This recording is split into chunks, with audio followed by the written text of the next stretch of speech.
You know, the Grand Old Gang shootout here. Wait, what's with the boots? What's with the boots? The boots. Well, yeah, it's the shootout. It's the Wild West shootout. Wait a minute, here. It's going to be on the Wild track. West boots, blue jeans, I'll buy. Right, Wide belt, I'll buy. Yeah, right. What's with the Errol Flynn shirt? You look like you belong in the Pirates of Penzance. Either that or you're doing a Tom Jones imitation, or the Village People. It's the Village People! Don't you dare! Don't you... Oh! Welcome to Chase to the Checkered. This is Steve Richard, and my name's Mud, and we're glad you could join us for this racing program this week. It's a very special one. It's the biggest one-day asphalt late model race in the country, the second annual Grand Old Gang 200 for our own NASCAR Winston Racing Series John Auto Parts Pure Later late models. 200 laps of green flag racing. Plus, we're going to see the main events for our Pro Stocks, Riverside Violet Street Stocks, and the Pure Stocks. And did I say this all took place Saturday evening, July the 9th at the beginning? No, did I? Who knows? No, you just did. So we're taking care of. Hey, you know... 200 green flag laps. Green flag laps, and that comes into play in a number of different ways in the fact that we don't have to have our drivers worry about pulling into the pits, going down a lap. All they have to really worry about is maybe losing a little bit of position, tagging on at the end of the field. I'm sure we're going to see lots of guys in the pits. It's going to be very interesting. I understand they can probably go the distance on fuel, but they're going to have the availability to stop anyways. And we've got some really interesting drivers here, some first-timers, some faces who haven't been here in a long time. We're going to talk about them in the race break, but one of those drivers' names is Gary Ballou. I know a lot of people have heard about Gary. We have to see how he's going to do here at Jennerstown as they try and steal the money from all our locals. Drivers from Michigan, Ohio, Indiana, North Carolina, California, Florida. They're all here for the biggest one-day asphalt late model race in the country, the second annual Grand Old Gang 200. We'll be back with the action that took place of Saturday evening, July 9th, right here on Chase to the Checkered. Stay with us. Falling in love again.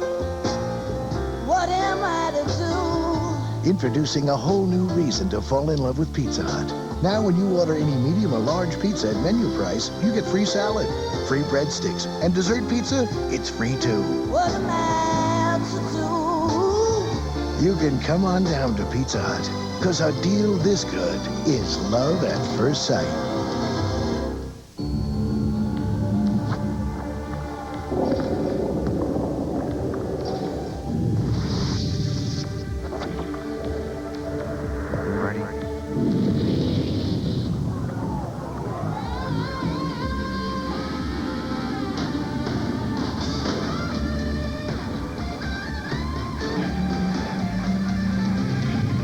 Cruise into your local Chevrolet Geo dealer now for the all-new Camaro. First you hear it. Hardy fighting for his life, holding on to the lead, and everybody's challenging. Then you see it. Darkness goes up high. They're right there at the wall. Then you feel it. Right to your own marrow. It's the NASCAR Winston Racing Series every Saturday at Jennerstown Speedway. Don't starve your senses. Bring your entertainment appetite and prepare to feast at Jennerstown. Welcome back to Chase to the Checkered. Before we get started, Steve, with the Grand Old Gang 200, we have some other main events to run, including our fireworks division, the Pure Stocks, as they get set for the Grand Old Gang 15 Circuit Main. It's great to have you back in the show. We missed you last week, and hope everything's doing well with your family after that tragedy. So welcome back. Thank you, Mike. It is good to be back, and as we take a look at our front three rows, Kevin Sander and Aaron Will in the front row. It will be up to them to start this flock of cars. It is another full field of Pure Stocks that we have. You'll notice some of them have some battle scars from weeks past. And as Ron Brett drops the green flag, it'll be up to our front runners to bring the field up to speed. And yep, here we go. And let's take it right into a live call here at the beginning. And the heavy metal bumper traffic picnic of sheet metal goes into turns 1 and 2. And Sander takes off with the lead. The Penn State engineering student Aaron Will holds down second, and Mitzi Shawless runs in the third place position. Here comes the Cobra. He uncoils it against the strike. The strike is on the fourth. Oh, look out! We're getting together. Havoc in 3 and 4. We continue green flag status. Everybody making it through that kid over there, John. Yeah, Steve, things always get tight the beginning laps of this race, but we're going to move on, and we're going to move on near the end of the race because Mark the Cobra Corden had established the lead, and there he is going out of turn 2, and the drama begins to get that of a high sort here, so we're going to take it into another live call. A lap and a half remaining in this Grand Old Gang 15 Circuit Main for the Pure Stocks. Here comes Campbell. He begins to set up in a challenge. This time around the white flag. 4 turns remaining. Campbell is whipping all the horses on the buggy carriage for all it's worth. work into turns 1 and 2. Campbell still trying to find racing groove on the outside.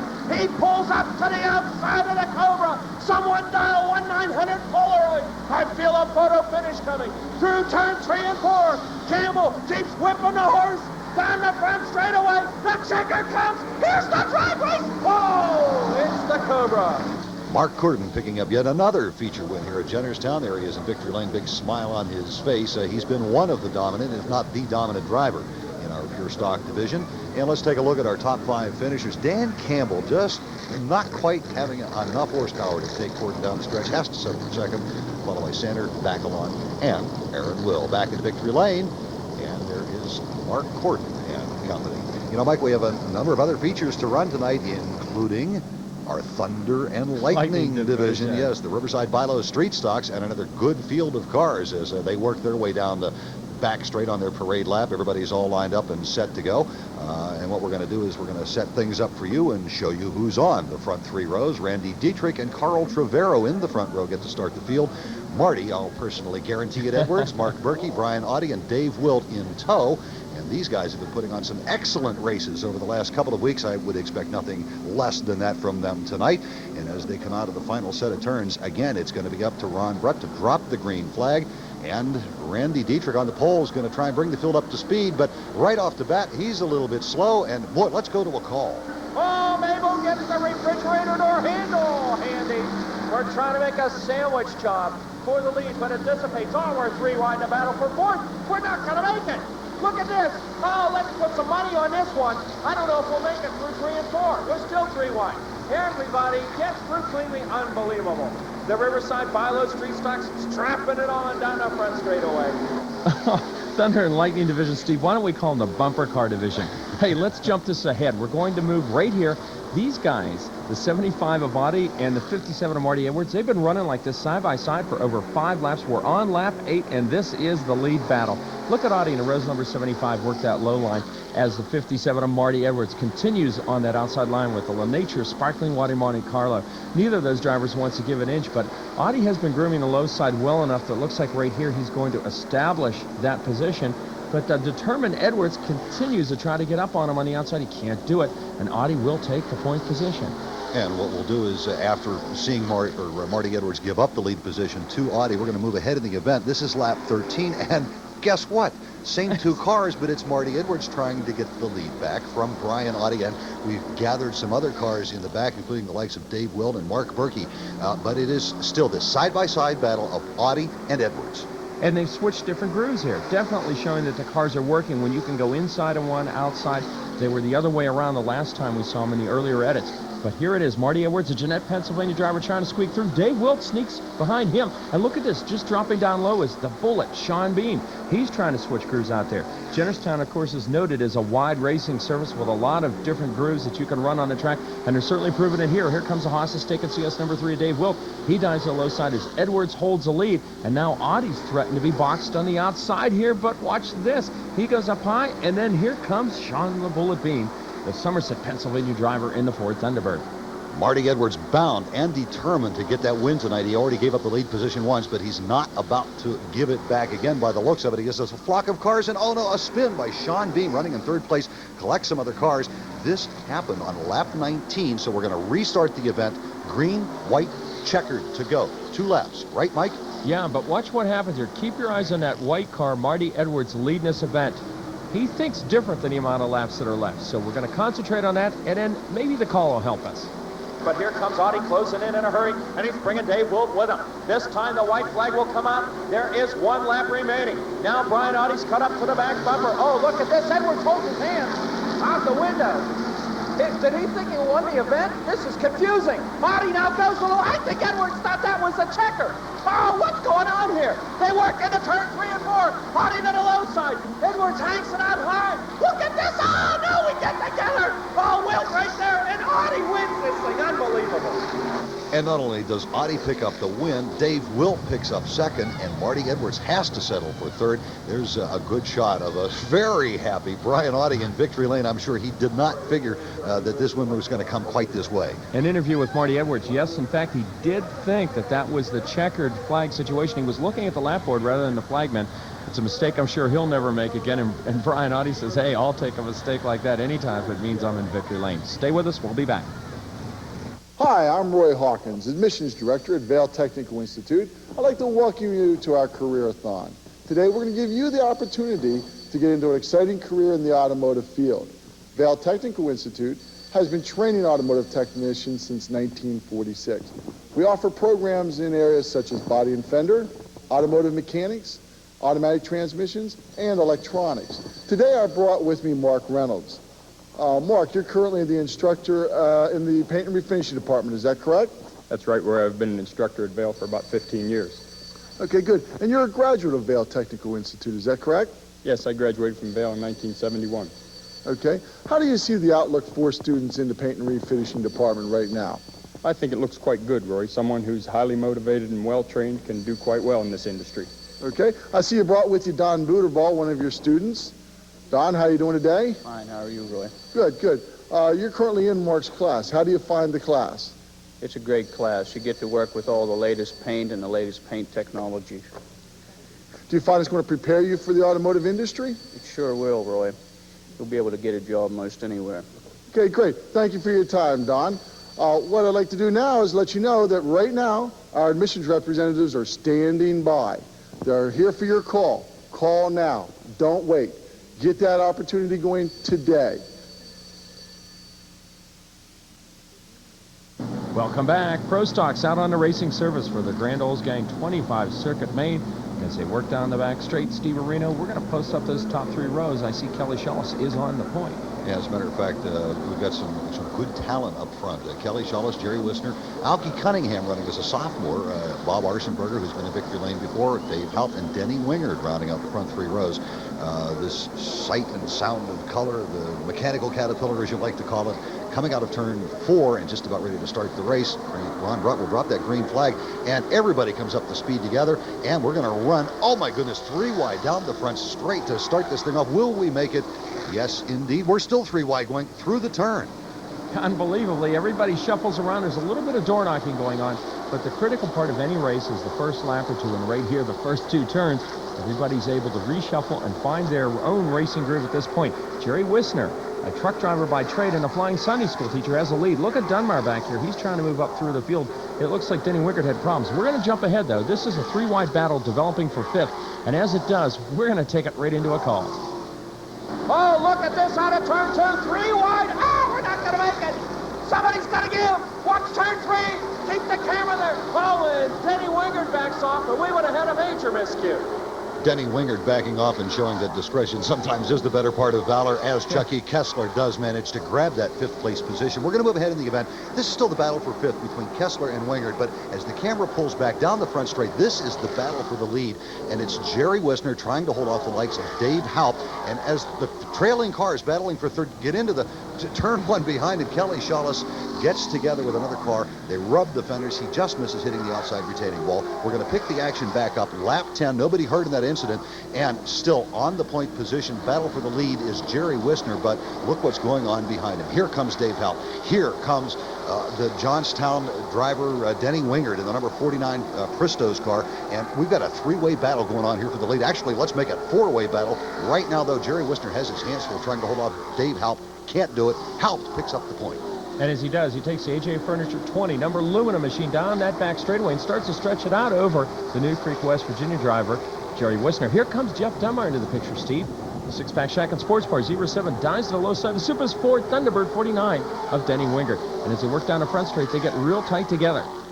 But it's time for us to move on. This is coming around for the white flag, the last lap. It's the battle for 2nd, and Mikey Heminger, the story of this race right now. We haven't talked about Mikey so far this evening. This is only his 3rd night in a pro stock, and he's beginning to put some very intense pressure on the likes of Denny Wingard in the 49 Pristos Sales and Service Ford Thunderbird.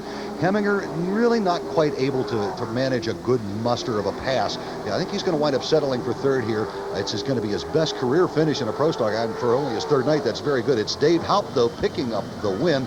And it's nice to see Dave back in victory lane, and that great showing by only the 3rd night in a pro stock, Mikey Heminger, a former street stock pilot.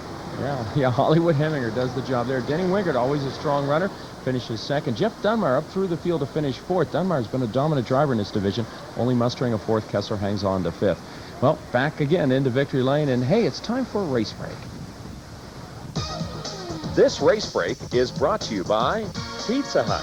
Sometimes you've got to stop and smell the pizza. Well, as Mike and I told you at the top of the show, we have a number of visiting drivers here trying to steal that $20,000 first place money from a number of our local drivers. Some of them new faces, some of them have been here before. Let's take a look at the drivers and their cars. Some of the faces here at Jennerstown who are somewhat familiar, or at least on a semi-regular basis on our special events, include Butch Miller from Vermilion, Ohio. He's raced everything from Winston Cup to short track late models. Currently, he's the hottest thing on the ASA circuit, but he has yet to have a win here at Jennerstown. Also, Dennis Berry from Sela, Michigan in the Port City Factory Ride today. He and Butch Miller are the 1993 co-champs in the Iceman Series. Berry this year has 4 wins in 9 starts in the Iceman class of race. He's the hottest thing going there. Fast Freddie Campbell from Battle Creek, Michigan posted his first win at Jennerstown earlier this year in our Iceman Series. However, Freddie's won a lot of races, including being an 8-time Berlin Speedway champ. Newer faces at Jennerstown include Gary Ballou from Fort Myers, Florida. Ballou is one of the country's most prolific short track drivers. Perhaps his most noted win came at the New York State Fairgrounds when he ran away with a Schaefer 300. Gary's raced almost every conceivable short track special event in the country. Scott Neal from Middleton, Indiana. He's only 24 years old, but he already has 7 years experience. He's also a late model record holder at Winchester Speedway and Rookie of the Year and track champion at Salem Speedway. He loves those high banks. Also loving the high banks is Dave Weltmeyer from Dyer, Indiana. Dave has 170 feature wins, including 9 ARCA and 5 track championships in Indiana. Bob Lout from Plymouth, Indiana. Bob is a wedge car specialist at both Winchester and Salem Speedways with many wins already posted. He has 6 track championships to his credit and was Rookie of the Year last season in ARTCO and is currently 4th in points in that series.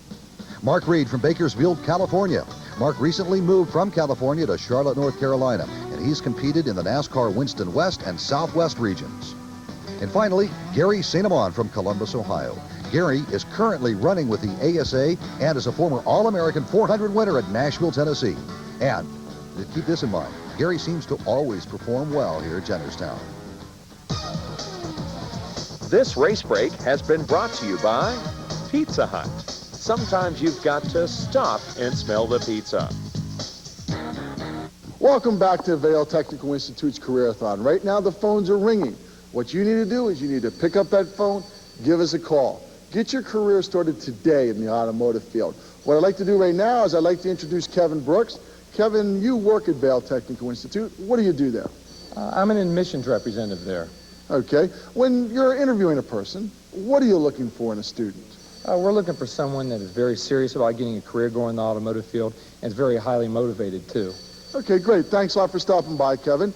Nancy Baker showed up today. Nancy, you're the placement director. How long have you been doing that? About 12 years. Okay. What's the outlook for students right now in the automotive field? Oh, very good. We have good students, good graduates. There's always a need for good technicians, good body people. We never have any problems. Great. Thanks a lot for stopping by, Nancy. Now we have Mike Yoder. Mike is a graduate of Vale Technical Institute. He's working at Spangler Subaru. Mike, how do you like your job? Oh, I really like it. I love it. Great. Do you feel that Vale Technical Institute prepared you for the industry? Yes, Vale Tech gave me the training that I needed to successfully obtain a career in the automotive field. Okay, fantastic. Thanks for stopping by, Mike. Right now is the time to pick up those phones. Give us a call. Our admissions reps are standing by. Start your career today.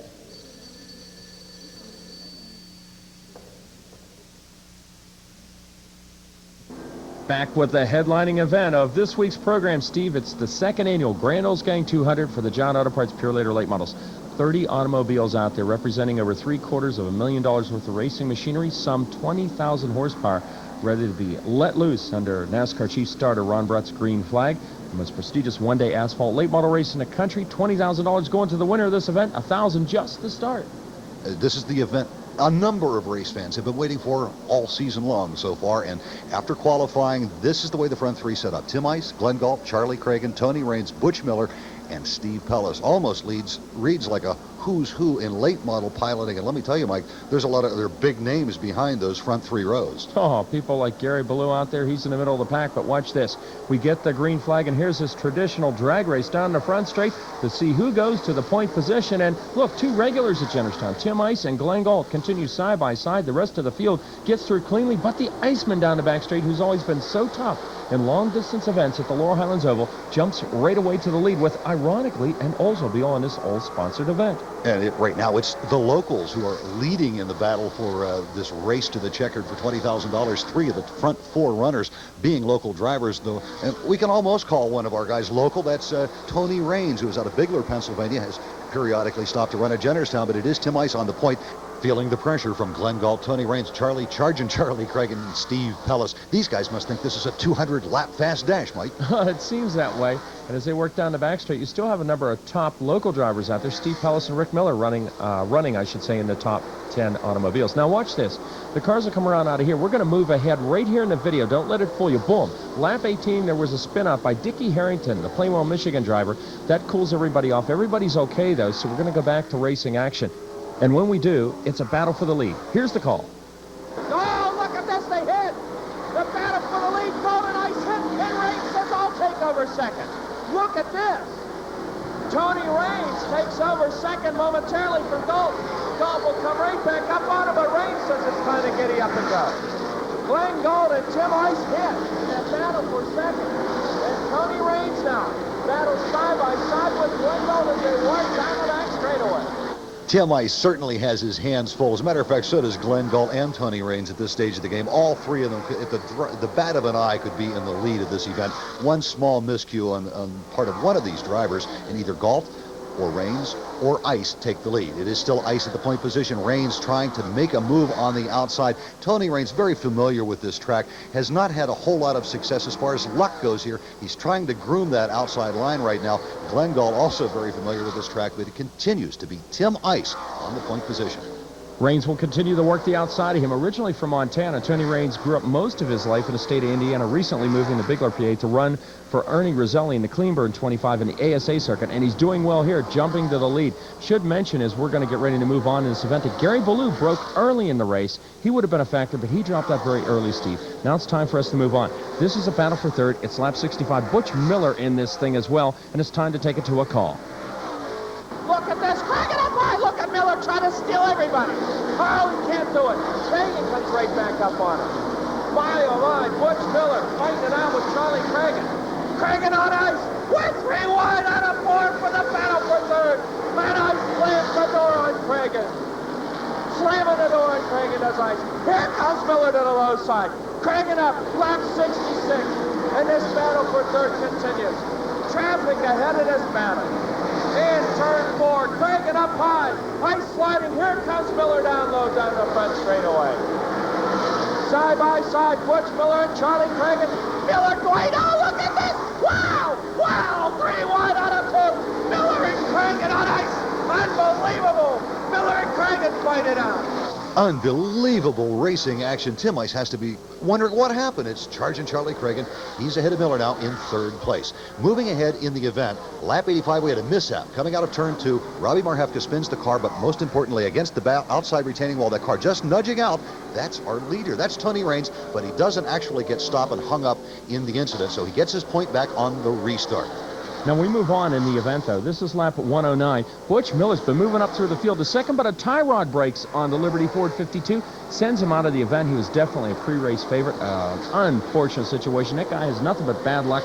We move on, though. More action. Lead battle on lap 115. And here's Tony Raines with the lead. He reclaimed it early in the race, and Tim Ice tries the low side of him, trying to take that lead back that he lost. Remember, Ice started on the point of this event, side by side, wheel to wheel, into turn 3 and 4. And Tim Ice with newfound life. As you mentioned earlier, it seemed as though he was fading for a bit for a while and didn't manage to... Then he went through pit stops here. Right, it got some fresh sneakers on the car, and now he's back on the point position, and it's Tony Raines trying to play catch-up. Well, Ice will go by for the lead, and then we're going to take this video on, and we'll move yet another step in more drama here. This is the 7 of another ASA star running second. There's still some great action behind here. Fast Freddie Campbell moving up through the field right there in the 70. He's won here at Jennerstown. But look over here, the 7 automobile. Gary St. Amant moving up through the field, just broke on lap 148. He was pressuring Ice big time with that wedge car, couldn't do it. So Tim Ice right here on the last lap has smooth sailing at the end of this race, despite the fact behind him Glenn Gould and Charlie Cragen battled for second torridly. But here's Ice, a $20,000 payday. And it's obviously the biggest of his career, and watch the dance. You know, it's a very happy Tim Ice in victory lane. And Mike, as you had mentioned, in that torrid battle for second that went on for over 50 laps, Glenn Gould holds off Charging Charlie Cragen, Freddie Campbell finishes 4th, and Dennis Berry in the Port City House car finishes 5th. An outstanding field with an outstanding finish to the storybook finish for this driver from Seville, Ohio, Tim Ice. Welcome back to NEC Vale Technical Institute's Careerathon. Right now the phones are ringing, but we haven't heard from you. If you're thinking about a career in the automotive industry, now's the time to do something. Pick up that phone. Our admissions representatives are standing by waiting for your call. Right now we have Mike Kazenko with us. Mike, you're an instructor at Vale Technical Institute. What program do you teach? I teach advanced electronics. Is there a big need for electronics in the automotive industry today? Oh, most definitely. There's relatively no automotive systems left anymore that haven't been touched by electronics or computerization. Okay. How long have you been an instructor at Vale Technical Institute? Going on almost 11 years now. All right, thanks for stopping by, Mike. Next we have John Fisher. John, you're a student at Vale Technical Institute right now. What program are you in? I'm in the associate's degree program of advanced electronics. How do you feel the qualifications of the instructors are? I feel they're all very qualified for all the years of experience they've had in the field, and they're going to pass that knowledge on to the students. Okay, great. Do you feel you're being properly prepared for the industry? I think I'm going to have very good base knowledge of this career when I get out. All right, thanks for stopping by, John. Now's the time to do something for your future. Pick up that phone, call our representatives. They're standing by, they're waiting to take your call. Get started in an exciting career in the automotive industry. Call Vale Tech.